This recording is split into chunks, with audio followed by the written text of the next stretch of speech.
It is your Classic Metal Show right here on the ClassicMetalShow.com. That little number there, not so little, very long, but very awesome. That was He's Calling. That is some live Frank Marino and Mahogany Rush. And on the line right now, we have one of the true talents that's ever picked up a guitar, the one, the only Mr. Frank Marino. Frank, how are you, my friend? Good, Chris. How are you? I am excellent, man. Well, Frank, I'm gonna share something that's gonna make us both feel really, really old. When I was getting ready to do this interview, I knew I had interviewed you one time before, and I couldn't remember when, and I went looking online because I have pretty much everything that I've done for the last 12 years online, and you weren't there. So I had to look a little deeper and a little deeper. The last time I interviewed you was in 2000 for the Eye of the Storm record. Can you imagine? Yeah. So there you go. I was a very young 30 years old at that point, and now I'm 50. It's like, wow. Well, where do these I got you beat, man. I'm 65 in November, so what do you want me to tell you? Well, I'll tell you what, Frank, you may be 65, but you still play like you're 25, man. The years have been good to you as far as your ability, man, and it is great to always hear that you're still playing and that you're releasing music, and it's just great to have your music still being out there. Well, I mean, it's just something I started doing it when I was 15 years old, so we're I'm at 50 years now, so It's not like I'm gonna ever stop. I mean, it's something I'm always gonna do, whether I get out there and tour as often might be different, but certainly not something I'm going to stop doing. It's all I ever did. Sure. Well, Frank, let's talk about this new release you're putting out. It's a massive release, and anybody that is a Frank Marino fan, a Mahogany Rush fan, obviously probably both. It's called Live at the Agora Theater. It was recorded right here in Cleveland, and It is a massive undertaking with a book and a DVD and a Blu-ray, and talk a little bit about this release because it is such a big undertaking for you. Well, it's 6 straight hours of music. It's if you add up all the music, sure. It was 12 hours, but 12 hours was a little much, I think. Right. But we did that show at the Agora.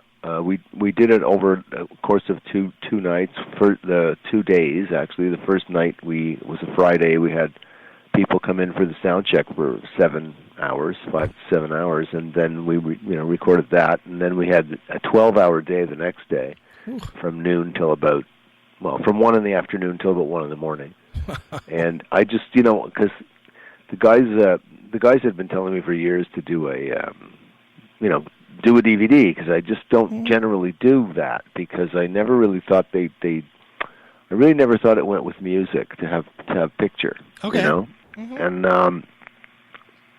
but they finally convinced me. It took like 10, 15 years for them to convince me, but I said, okay, I'll do it, but I'll do it once. I'm not going to do it again, and I'm going to make sure that we'll do as many tracks as we can on the same show. Sure. And so we ended up doing 57 or 58 different things, and if you count the other stuff, we did more, but that's not on there. Right. And I tried, and I still didn't get everything in, because my songs are long. So right. I could have done 158, but there was stuff I had to leave off, and it turned out real well. But what happened was, when I got home with it, there was a technical problem with the audio, the way some of the mics had been not recorded properly. Okay. And so I decided, well, you know what, I'm just going to fix it. And so it took a long, long time to fix it. I sat down for years and just fixed it, and then here it is, done, ready. Said I would fix it. I did. I didn't back down. They said, when they saw the problem, they said, there's no way to fix this. Throw it out. I said, well, I'll find a way. Sure. And I promised some people I'd fix it. And I promised God I'd fix it, because I'm a very religious guy. Okay. And I did fix it, but it took longer than I thought. But here it is now, and hopefully people like it, and hopefully I can get on the road again. Absolutely. Now, Frank, what was it about either the Agora or Cleveland or this area that made you decide to do it here? Well, Hank Luconte was always good to me. Okay. Way back. He had two Agoras, the little one and the big one, and he was always a really good guy. And I got a call from a person who said that he was running the Agora, or he was making it happen for Hank, while Hank was in his old age, Sure. And he said, if you're going to do something like this, why don't you just come and do it here? Now, I wrote a book that's in there, right? And there's basically, when you read the book, you'll see the whole story of how that came about. It was a really, really weird series of coincidences, but it ended up putting me back at the Agora, and I'm actually glad that happened, because we've always had a really kind of a good relationship with gigs in Cleveland from the times we did a lot of the rooms there, and even way back in the 70s. I don't know, for some reason it just always has been, in Cleveland, has been pretty good for us. So when he suggested using Hank's place at the Agora, I said, yeah, that's great, because I always liked working with him. So it ended up being Cleveland. It wasn't on purpose. It was kind of by accident, but it worked out for the best. Sure. Now, Frank, let's just be honest. 20 hours of playing in 2 days, that is just an enormous amount of playing. There was a couple of breaks, okay? Sure. There was two breaks on the Saturday, so really it's like 3 shows on the one day, but right. I do long shows. I do 3-hour shows. So there was a couple of breaks there, but no, it's funny, because people would think that's a lot of playing. Right. But when you think about it, most guys that, let's say they tell you, okay, I'm going to band practice, or we're going to jam, me and my friends are going to jam, they pretty much do that all day. That's true. You go into your jam room with your friends, and you order a pizza or whatever, and you pretty much play 12 hours, 13 hours. Okay, you don't jump around, but that's not really that hard. It's hard on the drummer, I'll tell you that. But Dave's a great guy. Sure. Who I can't believe, he does his drum solo on the show at the end of the show. Goodness. So he's like, I got to give him an Iron Man award or something, that he could actually do this kind of drum solo after all that time. Because I used to be a drummer, so I know what it is to have to play drums all day. Sure.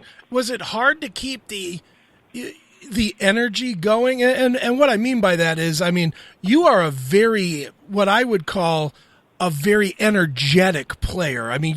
You're playing, if anybody that's ever heard anything that you've played, especially live, you play with so much passion and energy that, it wears the crowd out. So I have to imagine that by the end of a set, you're worn out as well. 3 sets of that. It's kind of a nice worn out, right? Sure. It's really like, okay, if I was, let's say, trying to do, 12 hours of what I did when I used to play the outdoor festivals, for instance, in the mid-'70s. Now, in something like that, you're playing a song and you're running to the left and you're running to the right and you're jumping off the stage, right. Of course, that would be more like, you're more like you just played a football game for 12 hours. Right. But that isn't it now. It's really, the energy is in the hands and in the mind and in the as you say, the passion of what you're doing, not necessarily jumping around on this, which is okay, because I think 65-year-old guys that are jumping around looks a little bit unseemly.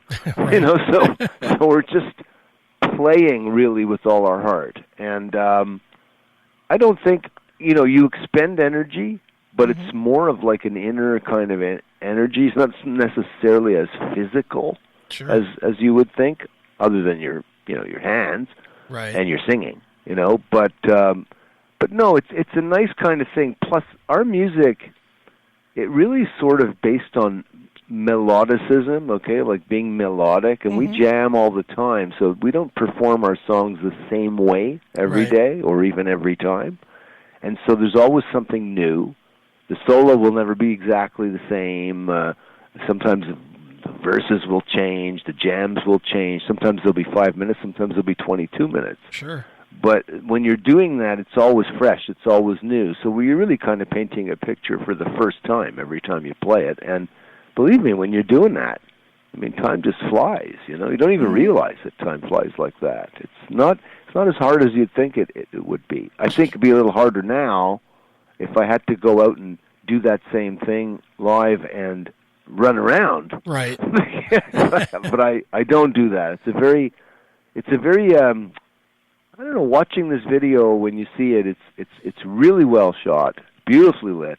Okay. The sound is really, really excellent. I mean, better than any record I've ever done in terms of audio quality. Sure. And you'll see that it's a very sort of, I don't know the word for it, I want to say mature, you know, sort of thing. It's almost like you're watching Austin City Limits or something, but a better version of it. Sure. I'm not worried about the energy part. I hear you. Do you think that there are players today that approach music the way you do, you know, with such an inner passion for it? And I'll give you one example. I saw Slash last week, and to me, as an observer, as somebody that can't play guitar either, just watching him and watching how effortlessly he plays, but you could just tell he's lost in the moment of what he's doing. You know, you could tell he's one of those guys. And you know, I've seen you play before, and you're very much the same way. You seem like you get very lost into what you're doing, almost like it becomes instinctive, and then you kind of find your way back out of the instinct. Well, I think, yeah, that's exactly what happens, and not just to the guitar players. You know, it does happen. It happens to most musicians. What happened? The problem began when, see, to answer that question, going back to my roots in the late 60s, we never referred to a gig as a show. Okay. Just the kids around who said, we're going to the concert, okay? Are you going to the Jimi Hendrix concert? Are you going to the Woodstock pop concert? Right. You know, they were called concerts. So when we went out to see bands, and when bands went to play, it was always about the music and getting into the music. What happened was later on in the 70s, concerts became shows. Okay. So they became more visual, and as time went on, they became spectacular, and they became more rehearsed. Right. And as this began to happen, a lot of the guys that were in a lot of the bands that would have been simply doing them as musical concerts began to have to conform to whatever the script was, that they had to play exactly the same thing every night, and they had to stand in the same place so the light would get them every day, you know. So it became very scripted. Not for all of us, but for many, especially the bigger bands. So these bands got trapped into sort of losing the soul of their concert because they had to, you know, basically act out the script of the show, or the spectacle. Guys like me and let's say Slash, or guys, especially guys like Slash, who, you know, they don't do it because they have to anymore. They do it because they like to. You know, so they're not saying, gee, I have to do this, and I better because I have to pay the rent or whatever. So once you get to that point where you've thrown off the shackles of whatever the scripts were making you do, you get back to your musicianship. If you jam with anybody, pro or non-pro, and you free them of the shackles of having to either appeal to a crowd or look good or you know, be somewhere that a camera can get you, or the light, you'll be in the proper lighting. You take that away from a guy, and you get exactly what Slash was doing, exactly what I'm doing. Sure. The thing is, I just always did it because I never really cared about the show. I care about the concert. So you're never you won't find a single day where, in my life, where it was at all important to me what it looked like, or what the lights were, or whether we got, you know, publicity out of it, or whether, you know, it was just, I'm playing music. Let me go into myself, and let me do it with a crowd, bring them into my mind, and bring my mind to them and just play it. I just happened to be on a stage, but I would just as well do it in a room. Right. And I think that's what you're seeing. That's what you liked when you saw Slash do that, because Sure. he's free enough. He's rich enough and he's free enough to be able to say, I don't have to do this thing, so now I'm going to do it for the music. Right. And that's what you're liking. Absolutely. You're liking it because you're like him. People are vicarious about that. Sure. All people are vicarious, and they like something because they sort of see a bit of themselves in it. And I think that's what you got when you saw him do that. Sure. And you know, it's interesting that you zoned in on the 70s, because sitting here thinking about it, I'm thinking about, you know, some of the live releases that I like. And you know, like one of my favorite all-time releases is Deep Purple from '77, and it's exactly what you're saying. It's, you know, Richie Blackmore. I think you know, Smoke on the Water or something's like 23 minutes long, and it's just him jamming. And right. You know, and it's just you're very, very right about that. I think a lot of I think kind of the hair metal scene almost maybe took a lot of that musicianship away so that you could be on MTV. Yeah, exactly. MTV. Remember I told you I don't like putting picture to music for reasons? Okay, right. That's one of the reasons. Because how many times have you heard a person say, when you say, did you see such and such a movie? He says, yeah, I saw it. Did you read the book? He goes, yeah, the book was better. Right. You used to hear that all the time. I like the book better. Sure. So you ask yourself, why they like the book better? Why? Because it's thicker? Because it has more details? No. If you think about it, they like the book better because when you read a book, you're invited by the writer, by the author, to actually participate in the book because you must use your imagination. When you read his writing, he may describe a balcony or whatever, but you must imagine it. So what you like about the book is you are being drawn in to use your imagination. You literally like the feeling of having your mind tickled by using your imagination. Sure. That's why we like the book.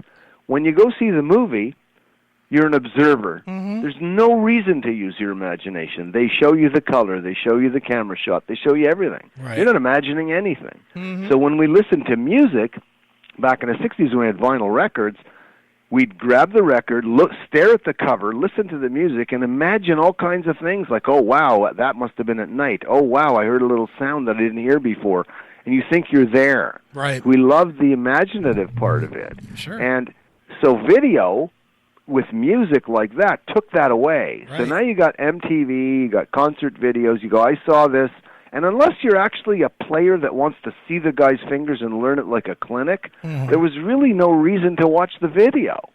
And so you become an observer to this video. Well, I said to my guys, we've got to do this in such a way where the picture doesn't take away from the music. Sure. That's why I said, when you finally talked me into it, you know, it was the guys that recorded the last 12 Bruce Springsteen videos, and they said, Frank, you've got to do this because you're like the only guy that hasn't done one. Right. And I said, okay, you know, like, I'll do it, but let's do the songs.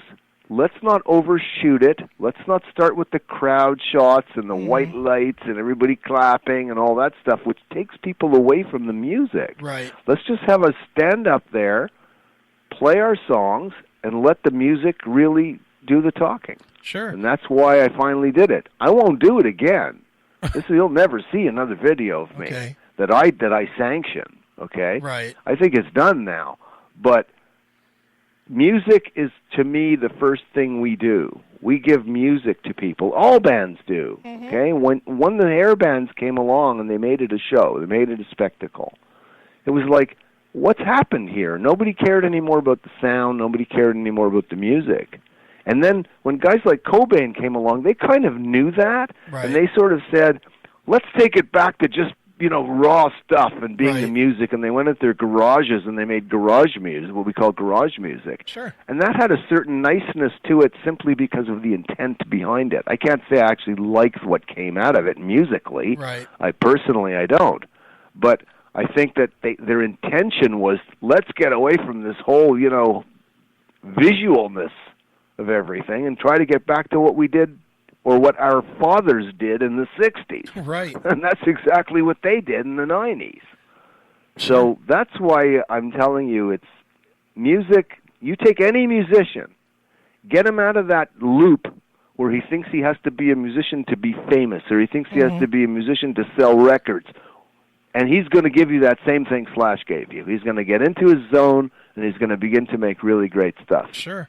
And you know, one of the unique things, Frank, and I'll point this specifically to your music, is by having that approach, even when you do other people's music, it still doesn't feel like you're doing other people's music. You bring such a piece of yourself. Like I was just listening to this Voodoo Chili live from the one of these releases that you have, one of these live releases that you have on Google Play, and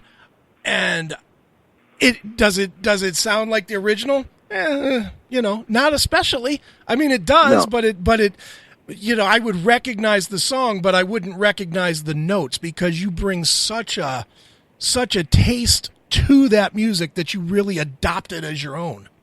Well, artists that cover have to do that. That's called an interpretation. Sure. So let's think about that for a second. Okay. In the 60s, and the 50s, and the 40s, and the 30s, artists did not write their own material. Right. That's why you have publishing companies, okay? Mm-hmm. So you had Sinatra, and you had Presley, and you had until the Beatles, artists did not write their own material. It was very, very rare. Right. When the Beatles came along, you had a bunch of boys who were also writing their own material. What happened was then everybody said, we've got to write our own material too. We've got to play originals, right? It became a thing. And so covering a tune after that began to have, to the 70s bands, a bad connotation. Right. Oh, no, you can't cover. It's cloning. It's copying. But what happened for all those years that all the greatest artists who sang a song, they were all covering. Right. Everybody was covering somebody's material. It was okay to do that. Mm-hmm. It somehow became not okay because the Beatles made it very famous, and now to be a player, you had to be a player, and you had to be a writer, and you had to be a poet, and you had to be everything else. This is just arrogance on the part of a lot of people. Sure. So there's nothing wrong in covering a tune. And there should be nothing wrong. But let's face it, you go to a party and you all sing happy birthday, nobody wrote it. Right. Okay? And that's the fun part of it, okay, is that you sing a bunch of songs you don't know, sing a Beatle tune, Nowhere Man, whatever. It keeps it fun. So when I cover a tune, I basically say, I don't care who I'm covering it because I like it. Mm-hmm. I want to interpret it my way, and I think it's an interesting thing to do. I think it's a fun thing to do, and that's probably what you're sensing when you say, yeah, it's not quite the same, but it is the same. And I personally believe there's nothing wrong with that. Vanilla Fudge was a band in the 60s and 70s that did nothing but covers on their albums. They didn't write a single original tune. So there's nothing wrong with that. Right. And it really bothered me throughout the 70s when people began to gravitate towards, oh no, unless you're writing great, wonderful statements of life about the world, okay, or about something, you're not really a musician. No, that's totally untrue, because our roots as musicians did not come that way. It started as I play the instrument, some other very brilliant person has a great idea for a melody, another one has a great idea for lyrics, and that kind of teamwork, that works to the best. Look at some of the artists in the 70s that followed that. So Elton John, okay? He had Bernie Taupin writing with him. Right. And you have so many guys that had, look at Joni Mitchell, all the songs she wrote for people that people don't even know. Willie Nelson writes a lot of tunes for other bands. Right. So when you get that, you're getting kind of the best of everything, and the musician is simply interpreting the song. I think that's a great thing to do. Absolutely. It really sheds when you explain it that way and you kind of go through the history of it, it really paints a big bright light, a big spotlight on the fact that it switched from being an art to being a business. Yeah, absolutely. And I used to say that in the 70s when they'd ask me about it. They say, why do you hate the business side of it so much? And because I really have a reputation as hating the business side, okay? and they'd say, and I'd say, because business has no business in the music business. Right. That was the way I used to say it. Mm-hmm. It shouldn't be there. You want to sell it? Great. Find some guy in Madison Avenue to say, here's my widget. Go sell it to the right people that might want to buy it. But that shouldn't be the reason you do it. Sure. If it sells, that's great, but it shouldn't be the reason you do it. Listen, people start restaurants, and yes, it's business. They want to sell their food to people, but that doesn't mean that they eat food because so people will buy it, or that they cook food just because so people will buy it. Food is to feed you. Right. So they want to make good food, and then it ends up being sold at the restaurant. But I think everything has its place. We got twisted. Right. And the music business got twisted, and bands were coming up, kids were coming up and saying, I want to be in a band because I want to sell 1 million records. Mm-hmm. It wasn't even about, I want to be in a band because I want to make music anymore. Right. And that would be like the modern day kid saying, I want to play my video games. I want to take my video game over to Johnny's house and play Call of Duty with him so that I can become a video game programmer. Right. That's not the reason they do it. They do it because it's fun. Sure. And we did music the same way. We didn't have video games. We didn't have hardly any television back then. So people who took their guitar or their set of drums, like in my case I was a drummer, and go over to Johnny's house and set them up and bang on them, that wasn't so that we could... we were doing it because we liked music, not so that we could become famous guys. Sure. It got twisted by the money. Mm-hmm. It got twisted by the adulation. Right. Because adulation went through the roof in the 70s for artists. It went through the roof. I mean, people always liked Elvis in his day, and they liked the Beatles with Beatlemania. But now in the 70s, everyone had adulation, and everyone was trying to get it.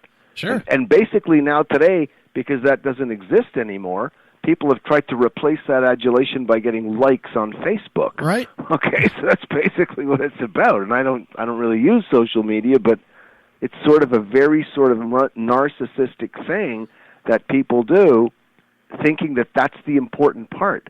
But the important part isn't what you get. The important part is what you give. Sure. And so that's how I live my life, and that's why the music business has always like sort of resisted me, because I've kind of resisted it. Right. Well, it's tried to resist you, but unfortunately for the business itself, there's so many fans that are out there that, you know, appreciate specifically what you do with the guitar, man. I mean, it's you are. I mean, you know this. You're obviously one of those rare guys that not only. I mean, there's a million guys that can play guitar unbelievably well, but there's a rare breed of you guys, very few. You know, and obviously you take a lot of comparison to Hendrix. He's the originator of this. That's right. That have been able to transcend time, transcend trends, transcend anything. There's anybody that's ever been a rock fan can listen to a Frank Marino song, a Mahogany Rush song, and it feels right. It doesn't feel like it's old or it's new or it just feels like it's in the pocket of rock. And you're one of the... I'll tell you why. And I agree with you. People say, "Oh, he said that about himself." Whoa, what a big head. No, I agree with you. That's true. It's true in the case of me. It's true in the case of quite a few others. Sure. The reason for that is very simple.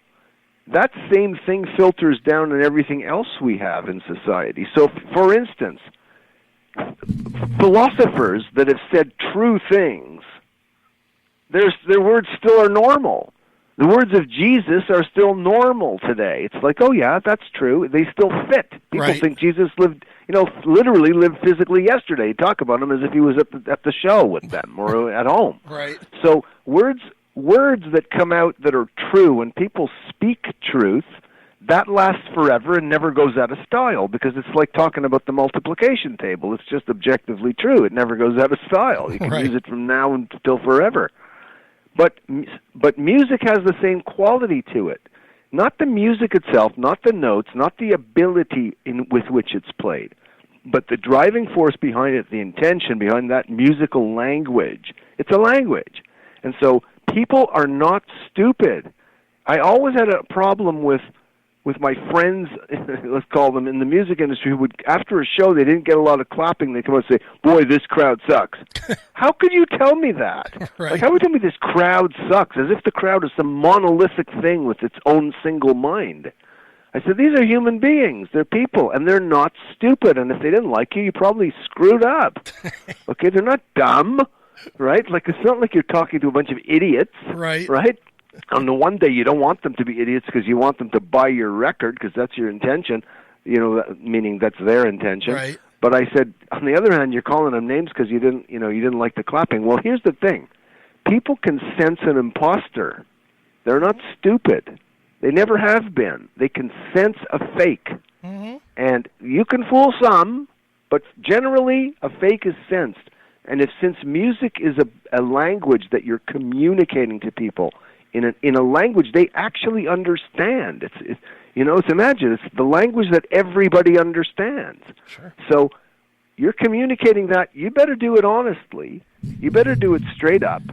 You better not have any kind of weird ulterior motives, because if you do, you'll fool them for a while, and then they'll say, I used to like them, but I don't anymore. Right. No, very true. That's what'll happen. Mm-hmm. Do you think for yourself and just for music in general, these are really two questions because I think they have different answers, but for yourself as well as for music as a whole, can it be appreciated without being experienced live? You mean without seeing a band live? Yes. Sure, absolutely. Yeah, absolutely it can. Live is just, listen, if a guy goes into the studio and he makes a studio record, or even a live record, or even a video, mm-hmm. and he puts his truth, I call it his truth, into what he's doing, meaning he doesn't try to fake, and he's not saying, hey, this lick will really go over. Wow, wait till I get a load of this one. Okay, it's just honest stuff. If he gets that down on tape or on wax or on vinyl or whatever it is he's putting it on, that will be sensed. People will still love it and say, this is great. As a matter of fact, they might even like it better if they don't have to look. Because if they look, they become observer and they forget about listening. So that's why I say music and picture don't really go together. Sure. But if he doesn't do that, then no, he might have to see him live. And then that guy would have to be honest live, okay? Mm-hmm. The world is full of bands that got a hit from one thing that they did, but then you go see them and they play entirely different music. Right. I'm reminded of a band like Extreme that did More Than Words, which is not at all what the band did. Right, exactly. But for them, it was almost unfortunate that became their hit record, because mm-hmm. people would come and say, my God, this isn't at all like what I thought I was coming to see. Right. Right? But the fact is, if you're honest, people will know that. You don't need to see them live, but if you do go see them live, and if they are an honest kind of musician, now what you're going to get is you're going to get invited in onto the stage, actually. So you're going to see the guy or the girl or whoever it is you like that way because you liked their record because it was honest. And you're literally going to be smiling the whole show because you're going to be putting yourself up there mm-hmm. with them. That same honesty is going to say, here, forget about being 20 rows away. It's like, put your chairs bring a bunch of chairs on the stage and sit here and we're all going to sing together. That's the feeling you're going to impart to people if you're very, very honest about what you're doing musically. You get lost in it, and they come up and take up the space. Sure. That's basically what happens. Sure. And as a fan, and I'm sure as a musician as well, there's nothing better than when a show ends and you look down at your watch and you're like, oh my God, that was 2.5 hours. Where did it go? That happens. Yeah, that regularly happens to me. I even say it on stage because I was playing 3.5 hour shows, and I would get off the stage and say, wow, 3.5 tonight, 4.5 tonight. But I would look and see everyone was still there. Right. And that was like more shocking to me than the fact that I lost 3.5 hours in my mind. Right. Oh my God, they must have lost them too, because no one left. Sure. It was like, okay, no one left. That's great. We must have somehow connected. If they didn't say, I got to go. Right. Or I got to go to the bathroom. Right. Like something like that. Exactly. So yeah, I think all it is, I think it's the same in anything, Chris, not just music. If you're honest, if you're straight up with people, you might get a few people that don't like you because you were honest and you told them something, mm-hmm. or you acted a certain way. But most people are honest. Most people are good. Sure. They're not bad. And there's no such thing as an evil baby, okay? No one's born bad, right? Okay? So most people are inherently good, regardless of what they become, and most people inherently love honesty and love truth. Sure. They love that. And so if you simply be that to everybody you meet and everything you do, pretty much they're going to come back at you the same way. I think everybody's figured that out by now. Sure. It's not a surprise. Parts of the music industry would like that not to be true. Okay, that's true. They would like it not to be true. They want to, it's P.T. Barnum all the way. Get the greatest show on earth. Come and see this. Come and see my freak show. Come and see my ant farm. Give me your money. Give me your money. And, Barnum said it. There's a sucker born every minute. You can sell anything if you tell everybody it's great. Mm-hmm.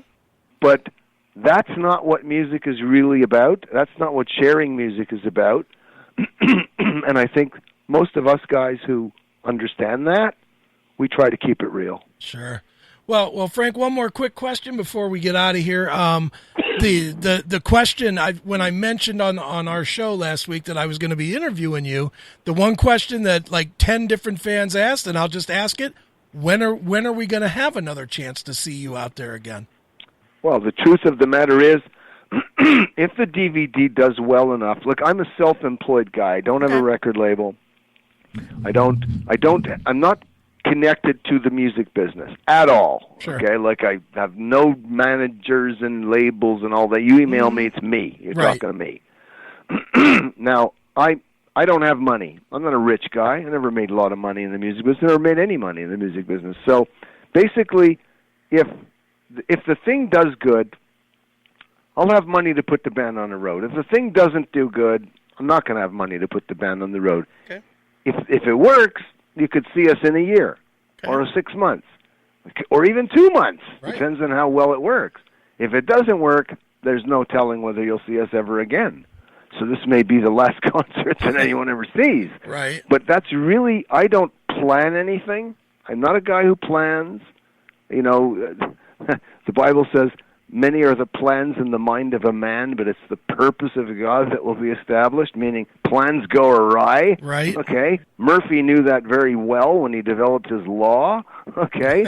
Murphy's Law. Right. So I don't plan anything, but I have a purpose. And if I'm provided with, let's say, the tools to do my purpose, then I'll say to everybody, hey, guys, let's go out and play, because we have the money to do it. That's part of, you need that money to do it. If it doesn't happen, I'm happy, okay, it won't happen, but maybe in the future it will. But so I can't answer the question and tell you, like most bands would tell you, yeah, we have our release out and we're going to be here and then we're planning this. And you've heard that story a million times. Sure. Okay? That's basically the crapola that the record companies that they're assigned to tell them to say. Right. Half of them don't even believe that shit. Excuse me. I didn't mean to swear. Okay? But half of them don't. But they say that, and it's just so sloganish, talking points and slogan to sell. Right. That's not what I do, man. I'm just your friendly neighborhood Spider-Man, okay? Your friendly neighborhood guitar player. If this thing works, we'll be on the road. Excellent. If this thing don't, we won't. It's very simple. Right. Well, let's help people figure out, or let's help people make it work. Where can people go online to pick up Frank Marino live at the Agora Theater? Just mahoganyrush.net/DVD. All right. One word, mahoganyrush.net/DVD. Excellent. Well, or even if they go to mahoganyrush.com, there's a link there that shows, where to go.